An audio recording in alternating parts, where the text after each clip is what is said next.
Bueno, pues muy bien. Asumo la responsabilidad de empezar. O sea del principio.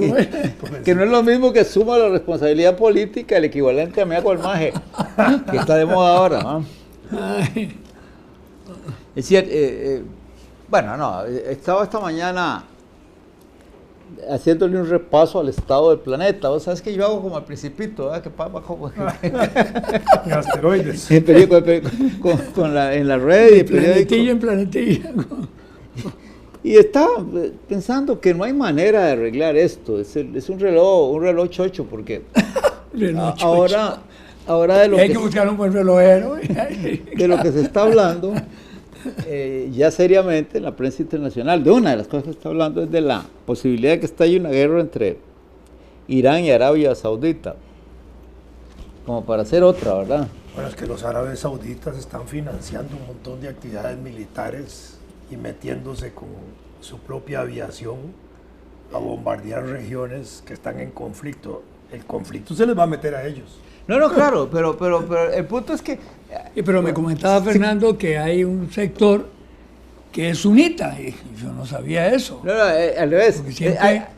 una de las cosas que se perdón, que es chiita. Sí. Que hay una zona petrolífera de Arabia Saudita, o de la región, que está bajo el control de Arabia Saudita, donde la población es esencialmente chiita, lo cual complica las cosas, claro, porque ya es una si son crisis chiitas interior, probablemente apoyarán a Irán. Y eso nos lleva a recordar una cosa muy extraña que ocurrió en todos estos años.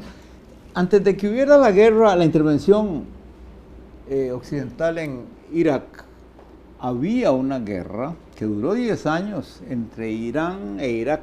Sí.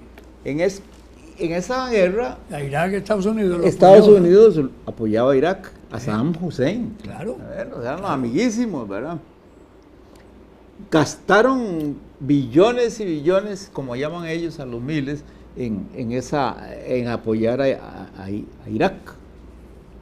Finalmente la guerra llegó a un impas, pero digamos que a Irán se le paró. Y entonces inventan los Estados Unidos la amenaza que significaba Irak.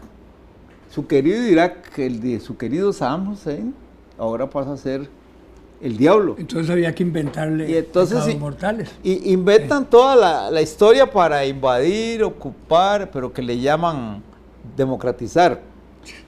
Y pasan los años, la guerra se vuelve un barrial, y finalmente, cuando ya se han ido de Irak, resulta que todo está a favor de Irán para que también se meta en Irak. O sea y hubo algo gravísimo, que fue aquella masacre de los kurdos, ¿verdad? Bueno. Que también lo apoyaron los Estados Unidos, se fue a Irak. El periodo de Saddam Hussein. Claro. Fue horroroso eso. Pero entonces ahora dice uno, bueno, es que o hay unos errores de cálculo muy graves, o hay unos cálculos muy finos, que se quería llegar a esto y eso es lo que se ha logrado. Y lo han logrado a la perfección, ¿verdad? El caos total. En lo que llama el cálculo Tron. Todo lo que era el Imperio Otomano es ahora un hervidero. Se adelantó mucho. Ellos quisieron ¿Quién calificó? hacer una división geográfica y trazar nuevos límites que no pudieron hacerlo en la práctica. Porque significaba, como hicieron en la Primera Guerra Mundial, pasar límites sobre escritorios, ¿verdad? Sobre mapas puestos en escritorios. Y eso fragmentaba comunidades chiitas o sunitas o lo que fuera, y eso creaba problemas más graves. Al final no pudieron crear las regiones que querían crear con una supuesta desintegración de Irak, de Siria, de Irán y todos esos lugares. Sí. Y se les ha complicado más de la cuenta. Hace como 20 años, tal vez, más o menos, que se empezó a hablar del despertar árabe, de esas reacciones de los pueblos árabes y tal. Y a quien hizo el calificativo se le salió de las manos, ¿no? Porque ya no fue despertar árabe, es pesadilla árabe en este momento, ¿no? Eso es tremendo. Pero bueno, pocas veces ha existido a nivel mundial un problema más serio. que el que se está presentando ahora. Bueno, tal vez ahora porque, digamos, está eso desarticulado, digamos, de proyectos históricos que antes de 1990 estaban más vinculados. Por ejemplo, todo el desarrollo de ese panarabismo que había desde Nasser y todos ellos, desde la nacionalización del canal. La famosa Liga Árabe funcionaba muy bien. Exactamente, toda esa parte estaba inscrita como en un proyecto histórico de transformación, de desarrollo no capitalista, tampoco socialista, pero que era un híbrido ahí que iba funcionando. Cuando esto empieza a moldearse y a cambiar, empieza eso también a tomar rumbos distintos. Y la desintegración del campo socialista contribuyó más todavía a esa superregionalización que se hizo de esa zona. Un fenómeno muy agudizó los conflictos. Sí. Un fenómeno muy interesante que se produce en Egipto, ¿no? Cuando la Unión Soviética en aquel tiempo se metió a ayudar a Egipto, pero con alma, vida y sombrero, ¿no? Y después hay como una ruptura y ya tenían toda una estructura interna en Egipto, ¿no? Y no sé qué pasó, porque fue muy abrupta la cosa, el cambio, el asesinato de, ¿cómo se llamaba? Mumba. No, el de Egipto, del coronel, ¿cómo se llamaba? Que era el que había establecido relaciones Sadat, muy bien. sí. Sadat Hussein, no. No, anterior. Nasser, no. Nasser. No, pero Nasser. Pero Nasser no me acuerdo que fuera asesinado. No, Claro que lo fue un mataron. sucesor del Sadat.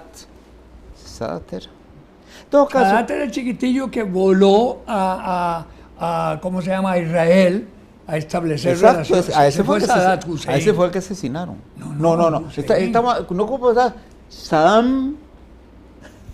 Ahora es que mi memoria está fue a Saddam Hussein, que claro que fue una intriga Saddam militar. Hussein, sí. Sí, Saddam Hussein es... A ese sí lo ahorcaron. Estamos hablando de Bueno, estoy ya más perdido. Anwar Sadat. Bueno, de todas maneras. Okay. Lo que... Vamos a ver, lo que suscita la lectura de esas noticias sobre las cuales uno desconoce mucho, todo casi, pero que ese es un temor de que ahí se produzca un conflicto que el mundo lo pague de las maneras más inesperadas. Por ejemplo, ahí está todo el problema del petróleo y todo eso, pero una guerra que conduzca, que se haga permanente en un área muy grande del mundo, es una guerra mundial, con todos los peligros por que las hay. Repercusiones económicas que ahí tiene. Sí, fue. Claro, yo me acuerdo hasta los chistes de que ¿cómo era? Pero Nasser no fue asesinado. En el canal de Nasser o Nasser en el canal de la Reina, un montón de idioteces que se empezaron a jugar con eso. Sí, yo recuerdo el proyecto de la República Árabe Unida y toda esta cosa. Claro. Pero qué raro, yo no recuerdo que a Nasser lo hubieran asesinado. No, yo no me acuerdo de eso, pero sí me acuerdo que lo suplantaron, lo cambiaron, le dieron un golpe. Eso fue muy evidente. Yo no me acuerdo. En todo caso... Sadat fue el que le dio el golpe a Nasser. Claro. Sí. Vos, historiador, que tiene supongo buena que ningún memoria. egipcio sabe cómo terminó el gobierno de Rafael Ángel Calderón Fournier. Ya mi nieto hubiera estado con el tacarajá y nos hubiera dicho cómo era. Claro, no, a estos tiempos eso es fácil. Y ningún egipcio sabría cómo va a terminar el de Luis Guillermo. Bueno. ¿Terminará? Esa es la pregunta. No, con nosotros sí. No, ahora en Costa Rica no hay condiciones de golpes de Estado. No, por dicha. Si no, más de uno estaría conspirando. No, ahora es que hubo toda una época de personas que personalmente, perdonando la reiteración, conocí, que siempre se pasaban hablando de un golpe y démosle un golpe y hagamos esto, y te convocaban a reuniones secretas esa cuestión que está en el barrio Escalante, ahí es donde se confabulaban todos. Pero no era así como un juego de Monopoly político. Costa Rica Libre, ahí estaba el Costa Rica Libre. No, Costa Rica Libre. Ahí estuvieron Bueno, las es que oficinas. ahí hubo dos. Ah, bueno. Sí. Pero golpe de Estado en Costa Rica que en este momento. Sí, no, pues, hace tiempos que eso es impensable. Pero es ¿verdad? que ahí he estado. El último intento fue cuando no querían darle el poder a Trevor Fernández, que se intentó Se fue no Pepe. entregarle el poder, Pero ¿qué? al final quebraron los brazos de don Pepe y entregaron el poder. Sí. No, don Pepe había dicho, yo estaba en esa reunión cuando dijo ya. Usted estuvo entre los golpistas. No. Estaba en una reunión, yo estaba apoyando a Daniel y había una reunión y don Pepe entró furioso y dijo, ya están, ¿cómo es que dijo? Los mariachis volando mala en el Parque Central y no sé qué, y esto hay que pararlo. Y, ¿cómo era don Pepe? ¿Verdad? Pero después que se empezó a hablar de no entregar, don Pepe se plantó, dijo, ¿cómo que no hay que entregar? Hicimos una revolución para que esto no sucediera, y se entrega. No. Don Pepe tenía momentos de rabietas, ¿verdad? Y se cabreaba, pero pataleaba y hacía con los pies. Yo no dije que don Pepe no quería entregarlo, lo que dije es que en esa elección hubo quienes dentro de Liberación plantearon la posibilidad de no entregar el poder. Pero también se decía... Hablando del fraude, porque ahí la diferencia fueron 5.000 votos, una cosa así. También se decía... 3.800, exactamente. Se decía que cuando ganó Mario Echandi también había habido unos levantiscos. Porque acordate que Mario Echandi ganó más cerca del 48. Sí, es que Mario Echandi ganó por la división de Rossi. Sí, con Rossi, claro. Si usted sumaba a Chico y a Rossi, ganaba. Pero bueno. Sí, esa observación me recuerda a una que se tenía en Cuba. Ay, si mi tía tuviera ruedas sería bicicleta. Si mi abuelita tuviera ruedas sería bicicleta. En Cuba era la tía. Bueno, ahí lo interesante, digamos, en esa elección del 58 de Echandi fue la constitución de un grupo unitario alrededor de Echandi. Sí. La unificación. No, y el grupo republicano, el del antiguo republicano. Y sectores que habían estado en el 48 con Figueres que se salen de Figueres. Sí. Otilio Late, el mismo Echandi, que terminan enfrentados ahí por el proyecto económico, de ingresar a la integración económica. Sí. Y atraen a los comunistas desde la clandestinidad a votar también por Echandi, porque estaban en contra del proceso de la integración también por razones políticas, de antiimperialismo, digamos. Entonces coincidían. Y en el caso de don Manuel y Manuel Mora y Mario Echandi habían sido compañeros en la Escuela de Derecho, entonces eran amigos. Claro. Sí. Y como le dan el apoyo y Mario Echandi tenía Mario una Echandi, opinión de Manuel, pero que hablaba maravillas, ¿verdad? Que fue el compañero más inteligente que había tenido en el Congreso. Me consta, porque me tocó verlo en muchos actos en que se le hicieron homenajes a Manuel, iba siempre Mario Echandi. Siempre. Yo tuve muy buena amistad con mismo Mario, que Ortuño con Calufa. Ortuño Sabrado. Pues ahí Fernando Ortuño Calufa lo salvó. Lo salvó del fusilamiento. Claro, lo iban a fusilar. Claro. Entonces a Fernando Ortuño y a ¿cómo se llamaba? Incluso cuando está la vela de Calufa, que se hace en el local del Partido Vanguardia Popular, ahí por el barrio Los Ángeles, ahí llegó Fernando a ser parte de la guardia de honor que le hicieron a Calufa. Decía entonces que Mario Echandi y Manuel, que eran amigos de la Escuela de Derecho, cuando van al 58 apoyando a Mario Echandi, los comunistas, Mario Echandi en ese gobierno tolera, crea espacios de apertura democrática en el país y por primera vez después de la Guerra Civil a Manuel Mora le permiten hablar por radio para dar respuesta a un discurso de Figueres y a otro de Otilio Late, que después Manuel publicó en un folleto que se llama Dos discursos en defensa de Vanguardia Popular. Sí, se eliminó la prohibición. No, eso fue hasta el 74. Eso fue después. Claro, porque todavía en el año 69 ilegalizaron el bloque de obreros y campesinos y en el año 65 y legalizaron un partido, Alianza Popular Socialista, donde estaba una abuelita mía constituyendo eso. Fue una proscrita política. ¿Cómo se llamó? Sí, no, tardaron. Sí, tardaron. claro. Hasta el 74 fue la reforma constitucional. Sí, tenés razón. Sí.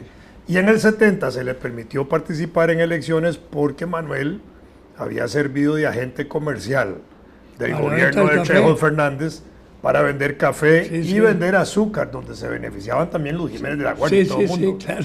Entonces ahí hubo una neutralidad de intereses para bloquear eso, y la negociación de Manuel al final fue de negociar las relaciones diplomáticas con los países socialistas y la eliminación de las restricciones que todavía venían del 48, el decreto número 105 de la Junta de Gobierno y el artículo 98 de la Constitución Política, que fue reformado.